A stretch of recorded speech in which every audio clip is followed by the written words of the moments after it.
നമസ്കാരം.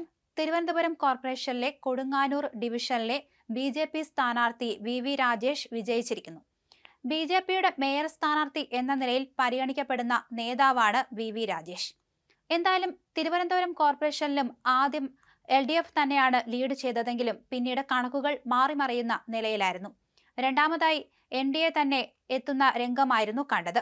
LDFും UDFും എല്ലാം ഒപ്പത്തിനൊപ്പം നിൽക്കുകയായിരുന്നു. പിന്നീട് ലീഡ് ചെയ്ത് NDAയും മുന്നിലെത്തുകയായിരുന്നു.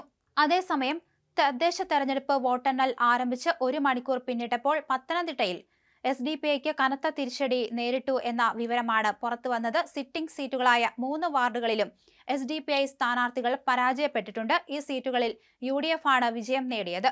നഗരസഭയിൽ പലയിടത്തും UDF മുന്നേറ്റം തുടരുമ്പോൾ തൊട്ടു പിന്നാലെ ശക്തമായ സാന്നിധ്യമായി LDF ഉണ്ട്. ജില്ലയിലെ മറ്റു വാർഡുകളിലും ശ്രദ്ധേയമായ വിജയങ്ങൾ രേഖപ്പെടുത്തി.